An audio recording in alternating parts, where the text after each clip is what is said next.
That was really sexual and should not have been. There are a numerous amount of mistakes that you can make when designing or even decorating a space. These are my top 10 most common mistakes or challenges that I see with individuals that struggle in their space and how to fix them. Welcome back to my channel. If you've not met me before, my name is Phoenix Gray. I'm an interior designer and we talk about everything design related on this channel. If you're not already, make sure you subscribe and you can follow me on all my socials at Mr. Phoenix Gray. Quick disclaimer, this is just my professional opinion. Remember, any design mistake or challenge that you will overcome in a space is completely up to you. But let's be real, you came to my channel to learn and Daddy's here to teach you. Time and time again, I have seen, let's say, questionable design choices made in individuals' homes, whether they are a new homeowner or the existing homeowner did some very personalized touches. These 10 that I'm going to talk about may be mistakes you've made or mistakes that you've seen by a previous homeowner. So let's get into it and talk about how we can actually fix them. Builder basic tiles used in any formulation, whether that be in your kitchen or your shower or even your powder room. These tiles are typically standardized, which one, makes them more affordable, but two, makes them extremely basic and gives no personality or design to your actual space. I'm talking about those basic subway tiles and those 12 by 24. The 12 by 24 is literally just an oversized subway tile and really does nothing for your space. The brick stacked pattern does absolutely nothing for you, and in my opinion, it looks really cheap. There are so many different tile formulations you can use in a space to really spice it up. Whether you're looking for something that's a little bit more interesting or gives more visual attention to the space, you can do herringbone pattern, you can do chevron, you can do large formulation slabs. And if slabs are out of the question, because yes, I understand they can be extremely expensive, you can go for large formulated tiles. You can get a 30 by 30, a 36 by 36, or even a 40 by 40 if you have the space to really make an impact. If you want more of that luxurious look, larger scale tiles, in my opinion, will always be the top contender. Not only can they be more affordable in a sense of square footage cost, but they also cover much more ground and give you a much more seamless look that gives you that high-end luxurious look in a space. The reason why I say these 12 by 24 tiles are basic is because every home renovation, every home flipper, and any individual that wanted to do the bare minimum has used these tiles. They do nothing for your space, like I said before, and there are so many options out there to really make an impact in your space. Tiles should be one of them. Going too trendy on your kitchen colors has been another grave mistake that I've seen a lot of people regret at the end of the day. There are so many color options when it comes to your kitchen, and I want you to think about it from this perspective. In any space that you are in constantly, and I'm talking about multiple times a day, I want you to think of things being clean, neutral, organic, and natural in terms of color, form, and the space itself. Green has been a huge trend right now, and I see everyone doing their kitchens in this color. I have even had multitudes of clients ask me that they want a green kitchen. I will urge you to stay away from these trendy colors because in the next 2 to 5 years, you're going to be so sick of it, and if you're spending that much money on a renovation to really redo your kitchen, I want you to think about timeless aspects. There are so many different rooms in your home that you can really bring in rich colors and textures and hues to really create that fun, playful aspect. But kitchens themselves, in my opinion, should have a timeless aspect that really allows to withstand time and last through the ages. The last thing you want to do is spend upwards of $200,000 on a kitchen renovation and you hate it because you got sick of the color in too little of time. That being said, there are a lot of really nice, clean, neutral colors that have the aspects of being timeless. I want you to think of natural tones and reoccurring colors that have aspects of nature brought into them. If you use something like a navy, I want you to pair it with something like a white that gives it that timeless aspect. Also, greige is another really great neutral tone if you want to bring a little bit of warmth and don't want that stale white kitchen. My top recommendations for kitchens will always be a natural toned and sourced wood. These hues are so easy to pull from and they work with so many different designs that you can match an interior design aesthetic that works so well with your space and seamless with the kitchen. Buying stock art means you are bland and honestly have no personality, and I'm not sorry for saying this because in my opinion, art is not only subjective, but it also has to be meaningful in your space.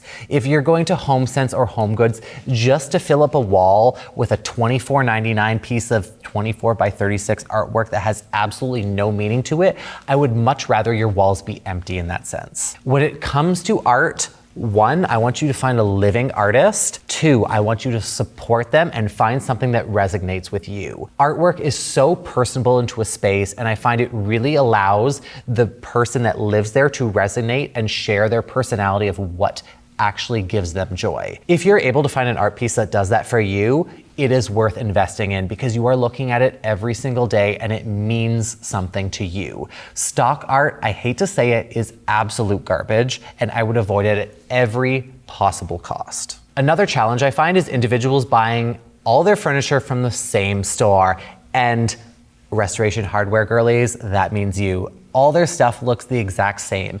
And if you're purchasing from the same store, it really pigeonholes you into a very specific look. Yes, Restoration Hardware has that luxe decor feeling to it, but if you're doing your entire bedroom or your entire home in Restoration Hardware, at the end of the day, it ends up looking cheaper because all you have is matchy-matchy furniture. One of the only few stores that I personally feel that you're able to go to and buy the entire pleather of your furniture sets is CB2, because each piece is so individualized in characteristics that it doesn't look like it comes from the same store.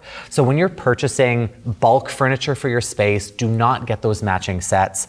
Trust me, I'm trying to do you a favor here. They do absolutely nothing for you, and the sizes are usually so bulky, they take up so much space that they actually end up doing you a disservice by filling up your space.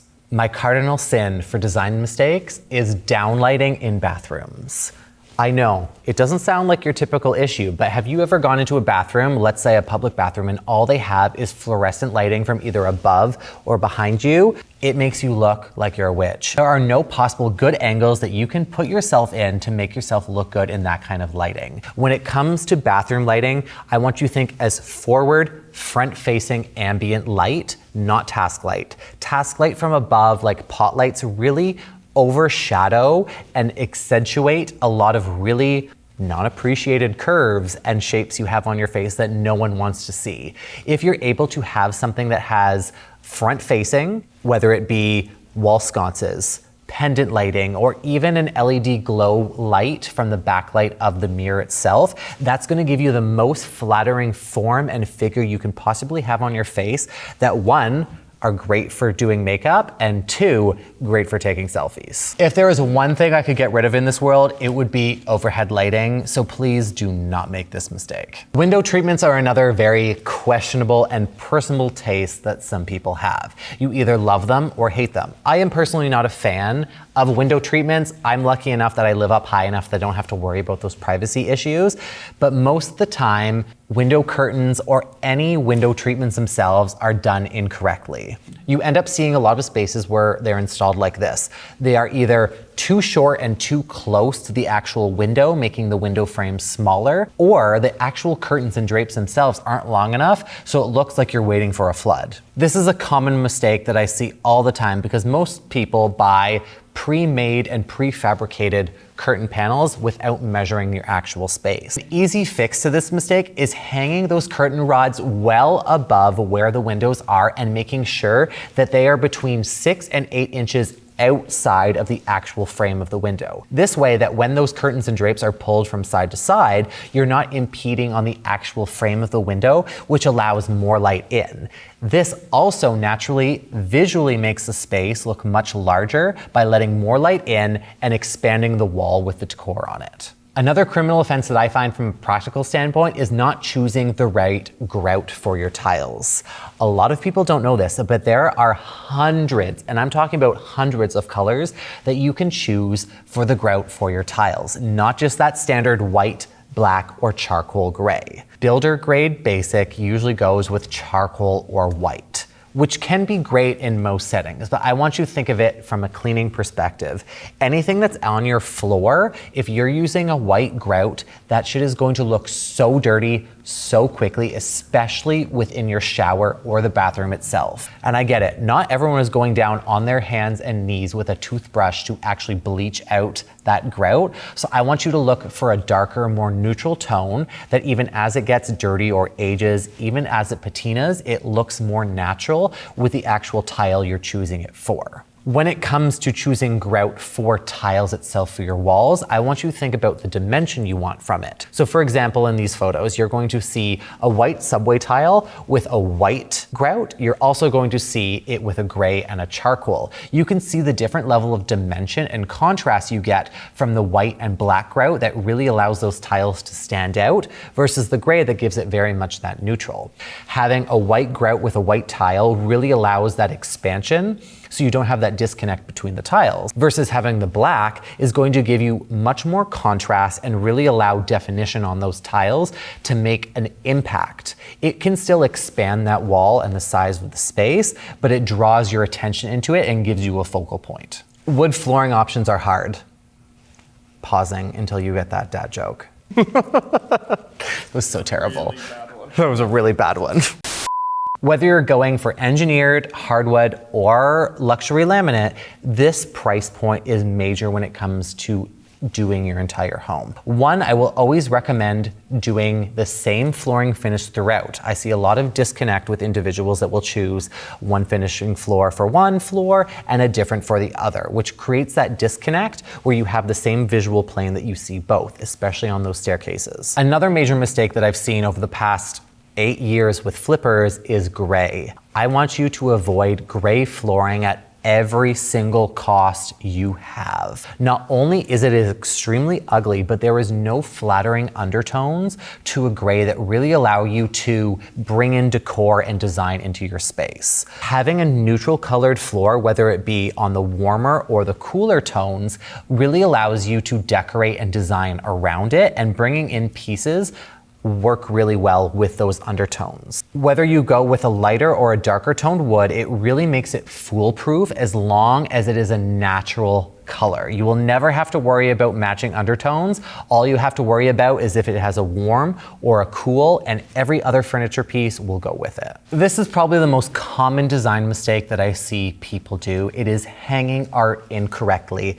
If you're on any form of social media or the design side of TikTok, you know every creator has said something along the lines of how to hang art correctly. Most of the time you see art hung in so many random places in a room that it, one, either looks cluttered, looks two, out of place, or three, the scale with the negative space around it does not look like it belongs. I've said in previous TikTok videos before, one of the best observations you can have in your space is to squint your eyes. When you squint your eyes in a space, it creates this kind of distilled look of the forms within a room. That then also allows you to see the negative space in a black and white, almost high contrast look of what looks well together and where you have a blob. If you have a blob with no negative space around it, it doesn't look like it belongs. When it comes to hanging art in your space, I want you to think about the middle point of that artwork is placed 55 to 60 inches above the finished floor. That is the average eye level for everyone to actually see it and enjoy. If you're hanging it above, let's say, a console table or your bed frame or even your sofa, anywhere between 6 and 8 inches of breathing room is what's required for you to give enough visual space and negative space around it for the art to look its best. The most important tip I can have besides hanging it correctly is giving it breathing room. You do not need to create a gallery wall to feel like you need to fill up a space. Having the right scaled piece of artwork in any room speaks for itself. Like I said, this is just my professional opinion on common design challenges that I've seen individuals struggle with. These are my best kept secrets that I'm sharing with you how to really create a more curated space so your room actually feels designed. If you haven't already, make sure you like and subscribe, and you can follow me on all my socials at Mr. Phoenix Gray. And just remember, if you're ever questioning yourself, just ask, what would Design Daddy do?